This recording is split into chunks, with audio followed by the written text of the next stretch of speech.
Hi, so this discussion is about Module 4, Topic 1. That module number is from the OLI online textbook, and the topic, I've kind of split that module from the textbook up into different topics, and in the workbook, where I have some extra homework exercises and explanations, this would be Topic 1 in the workbook. So Module 4, Topic 1 in the workbook, just plain Module 4 in the OLI textbook. And so to show you where this is in the sequence of the course, I want to go over here to Canvas. And so here's our home page for the Canvas course. And as you're working through the course, I've clicked modules here. You just go through the modules. So at this point, we should have already done Module 0 for getting started, and Module 3, the big picture with some vocabulary information. And now we're to Module 4 here. And this video that we're doing today, you'll be able to link it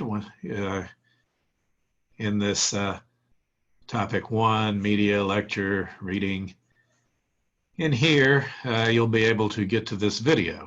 It's not there now because right now I'm just making the video. But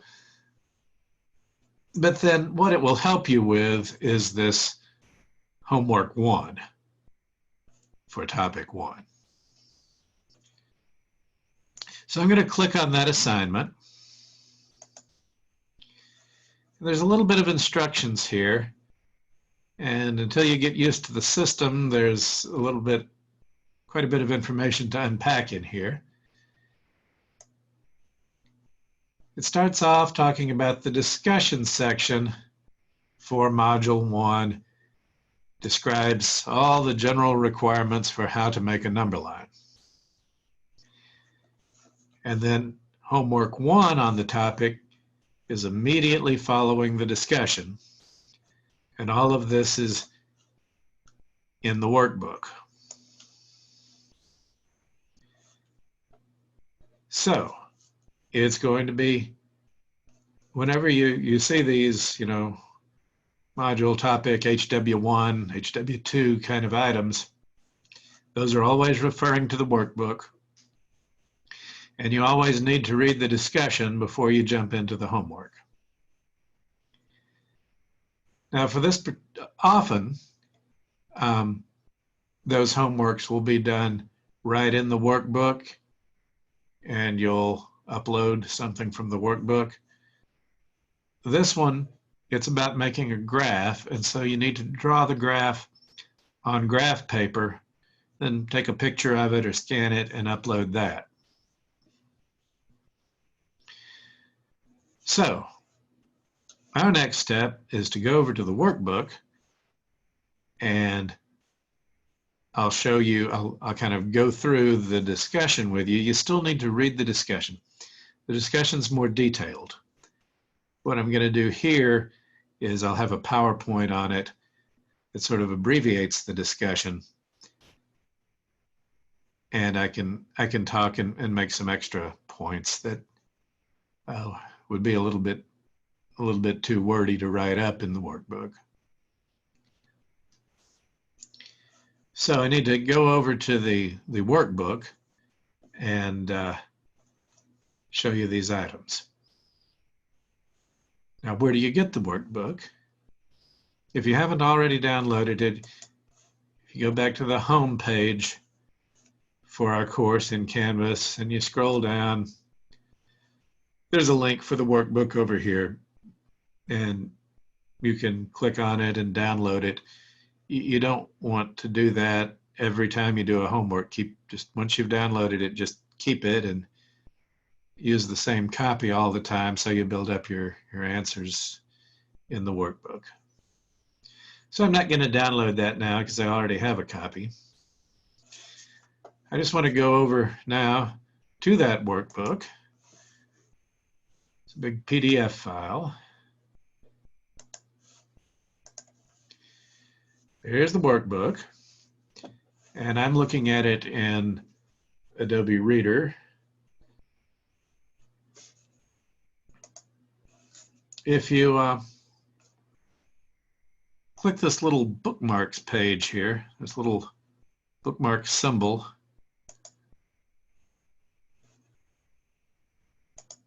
it lets you navigate through the workbook pretty easily.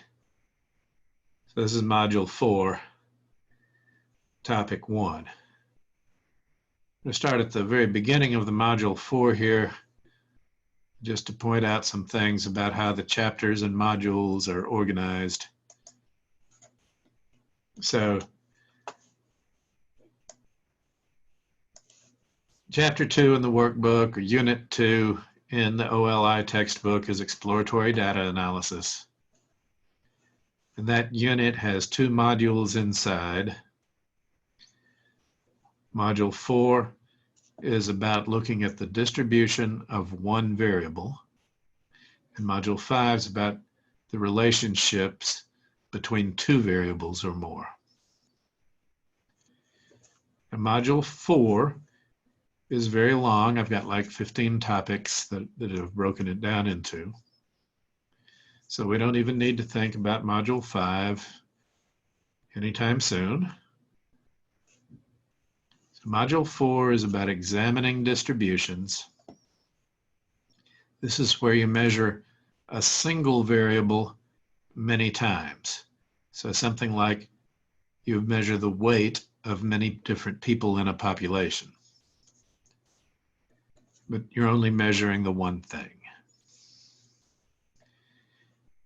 And what we're going to learn in this module is how to make some graphs and charts and calculate some statistics, averages, medians, this sort of thing, to describe which values of the variable are the popular values and which ones occur less often. And so that's called the distribution of the variable. You see where the numbers that you measure fall along the number line, or with a categorical variable just to see the relative popularity of the different categories.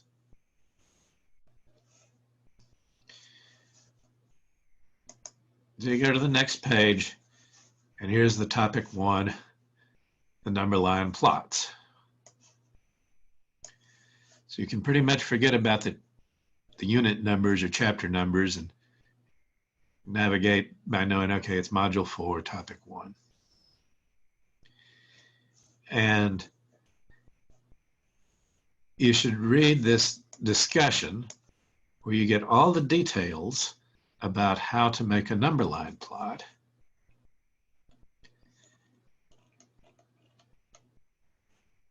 And you get a description of like how many points each thing is worth. So when I grade a number line plot on a test, okay, the title is worth 1 point, and then there's 2 points for the name of the variable and the units of measurement in the axis label, and so forth. So you can read through the instructions. And then you come to the bottom here and it says, follow the instructor who will demonstrate how to do this. And normally I do that in the classroom, projecting a piece of graph paper onto the screen. But if you were not present in the classroom, or for the, I'm making these videos for the distance learning,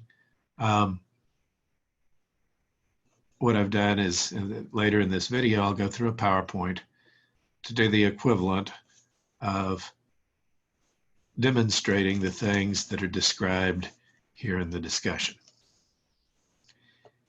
And if you want another source of information about this, there's a reference to a URL here where you can see somebody else do another demonstration. Okay.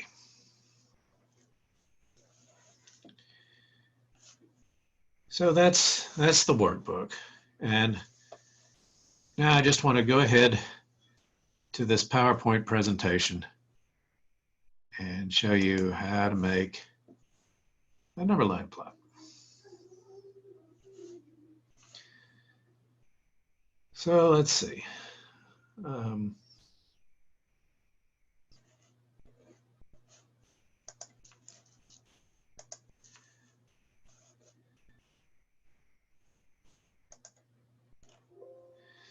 Okay, so here's the PowerPoint.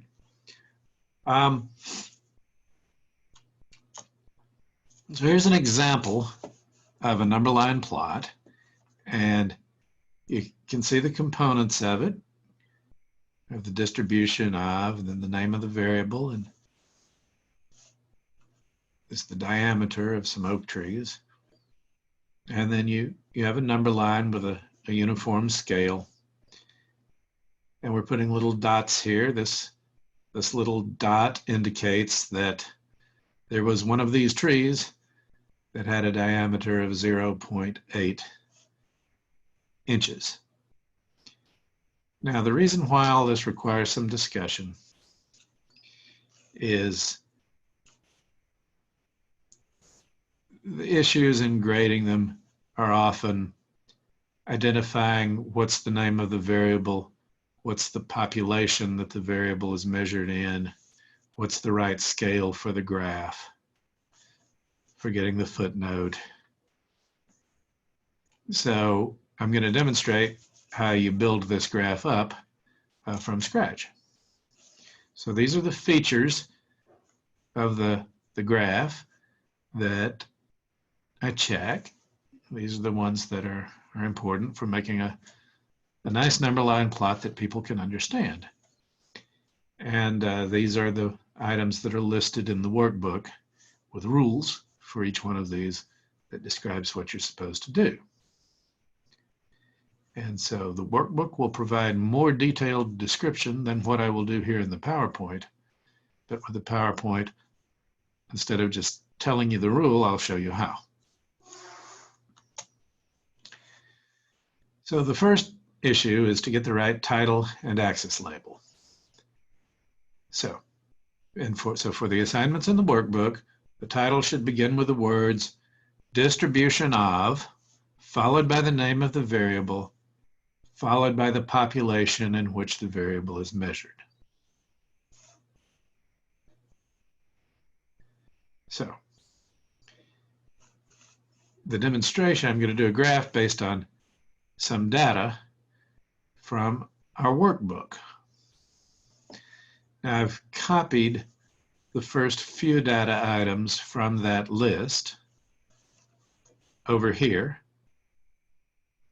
but I want to digress from the PowerPoint for just a minute and make sure you know where the data for all the workbook exercises will be coming from throughout the semester.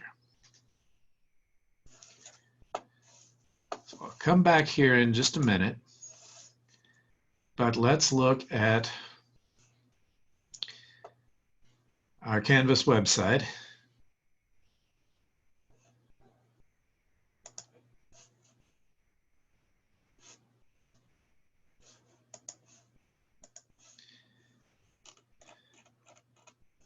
So here we are on the home page, and if you go to Files over here on the left-hand side of the screen, there's a link for Files,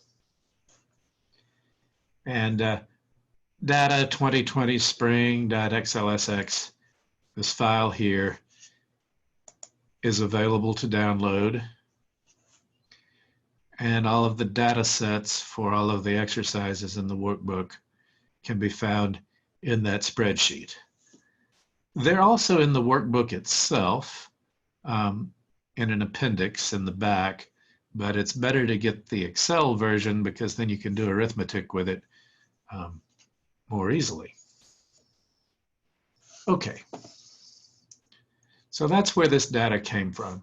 Well, let me go ahead and I'll show you that spreadsheet. Got it open here.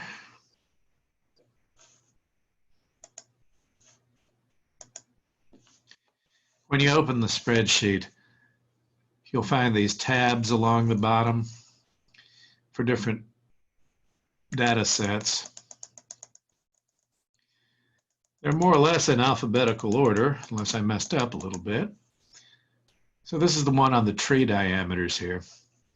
It's got some trees and their age and their diameter of the growth of oak trees. There's 27 oak trees in the data set. We'll keep coming back to this set pretty often to demonstrate different kinds of graphs and charts and techniques.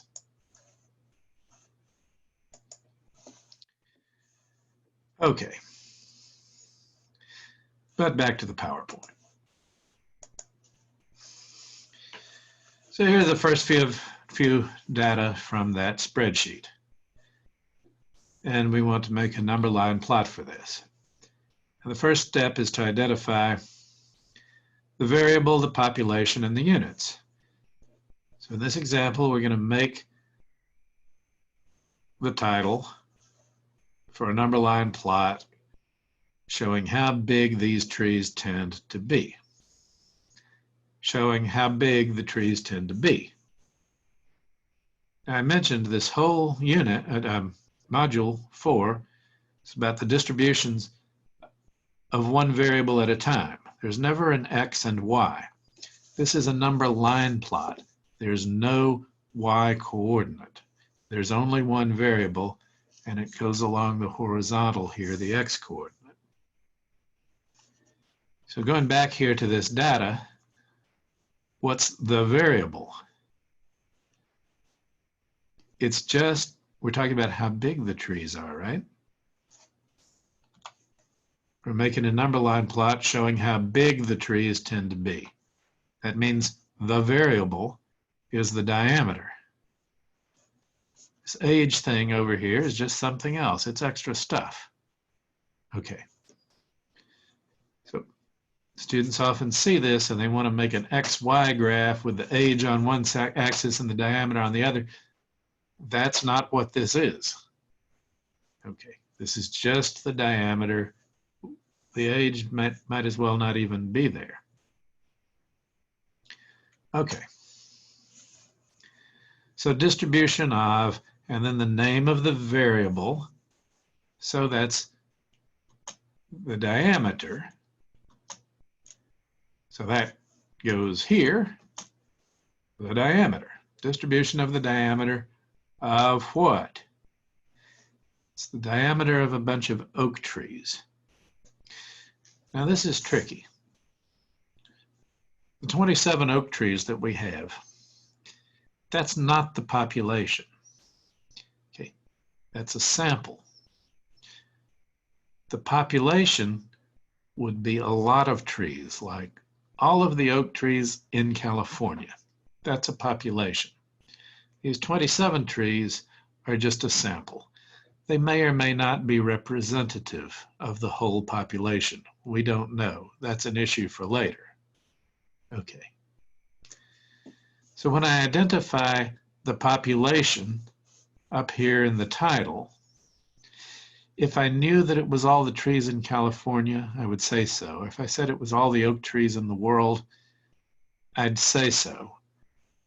I need to know who these 27 trees are trying to represent. We don't have that here. We don't know. So when I describe the population, it's going to be very vague. It's just going to be some oak trees. Okay. In a research study, you have to pin it down. Who was the population? And then how did you get your sample from among them in order to make a case that your sample is like the entire population? But we're just making the graph of these 27 numbers. And you notice when I put the name of the variable, the diameter, up here in the title, it's going to be the same word down here in the axis label every time. Okay. Where people get mixed up a little bit is they'll confuse the name of the variable with the units of measurement. They'll say things like the distribution of the inches. Or down here in the axis label, they'll just say inches. But it would be diameter. It would still be the same variable, whether you measured it in feet or inches or whatever. The units of measurement go down here in parentheses. You can abbreviate them. So you have diameter and then the inches in parentheses. So that's it for the title and the axis label, including the units as part of the axis label. Now the scale. For the series of exercises in the workbook, the scale choices are restricted to the powers of 10. Because this will mesh later with our use of the metric system and scientific notation, our discussions about accuracy and rounding, it'll all fit together in one system if we limit ourselves to the decimal graph paper that has these 10 little lines, 10 minor grid lines for each major grid line. So we limit ourselves to this kind of paper and this kind of scale where you're either counting by ones or tens or hundreds or tenths, but not fives or twos, even though that's perfectly okay most places. For this series of exercises, it won't do what I'm trying to do. So use this kind of paper and this kind of scale. Where do you get the paper? There's a piece of this paper in the back of your workbook, and so you can just print it out when you need to and scan it or take a picture. You could also open it in Adobe Reader and mark on it using the markup tools in Adobe Reader, which is free software. And so you could draw electronically. It's a little awkward. It's probably easier if you have a phone or a scanner to just draw on paper and take a picture, but that's up to you.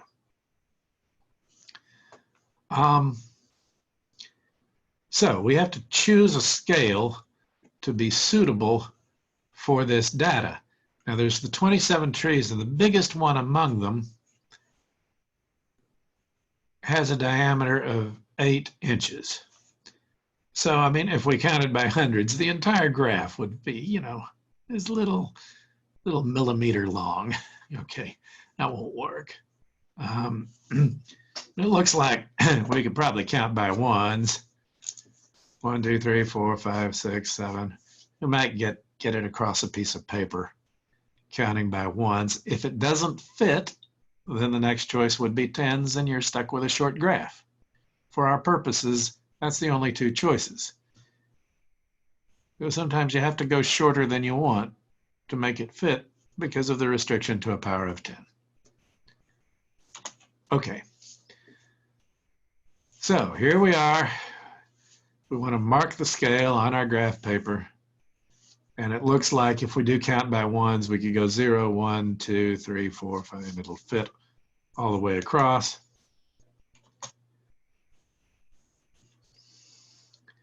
So our range was, you subtract, oh, I didn't fill in the subtraction here. You get 0.72 inches for the range. And so 1 grid mark per inch will make it fit. 0, 1, 2, and then the rest. And that's the scale for your diameter in inches. And now we just have to plot the data. So the first tree had a diameter of 0.8 inches. So I marked it here, 0.8.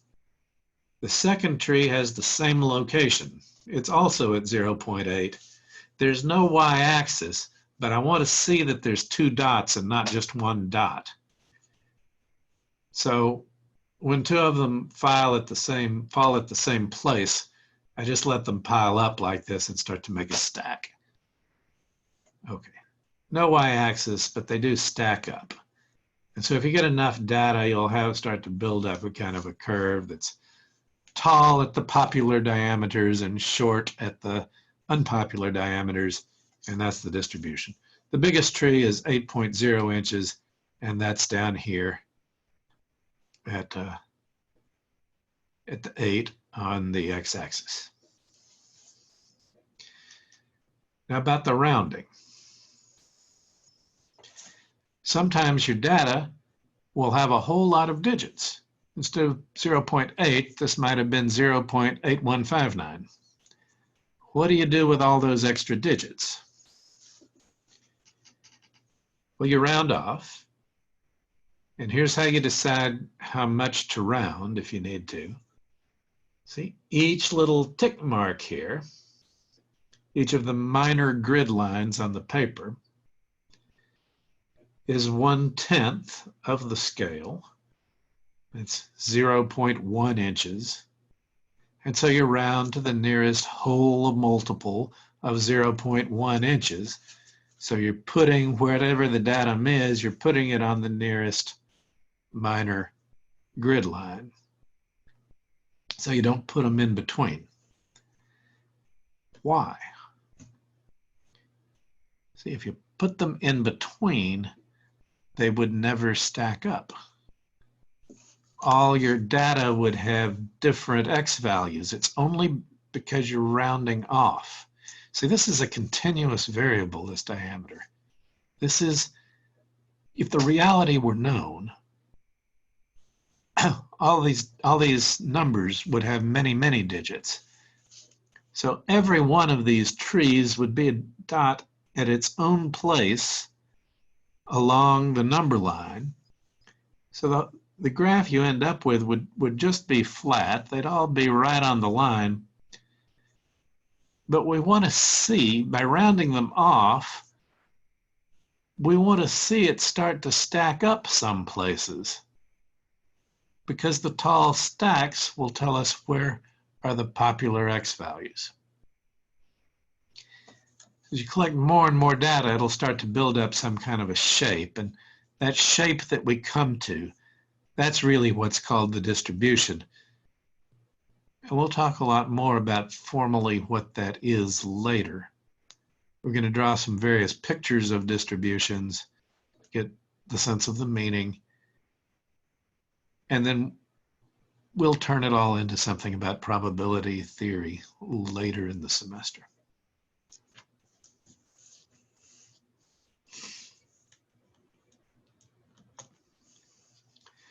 The last item, don't forget the footnote.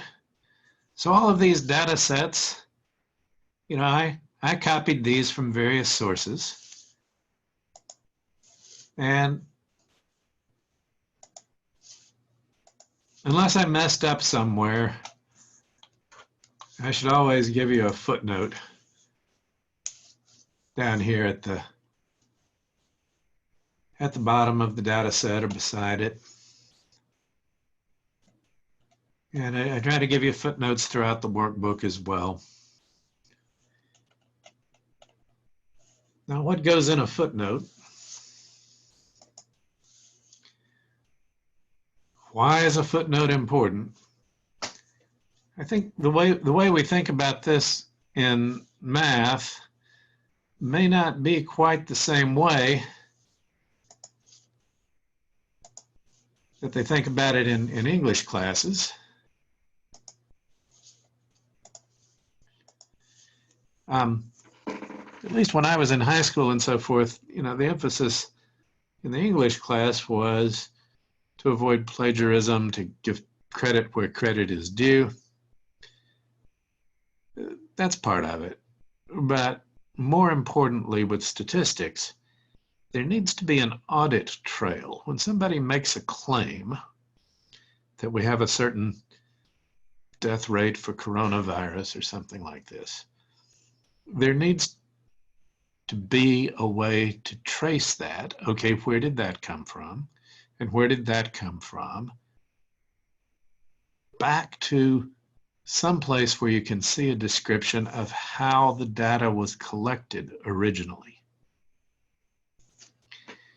And so the audit trail is really important.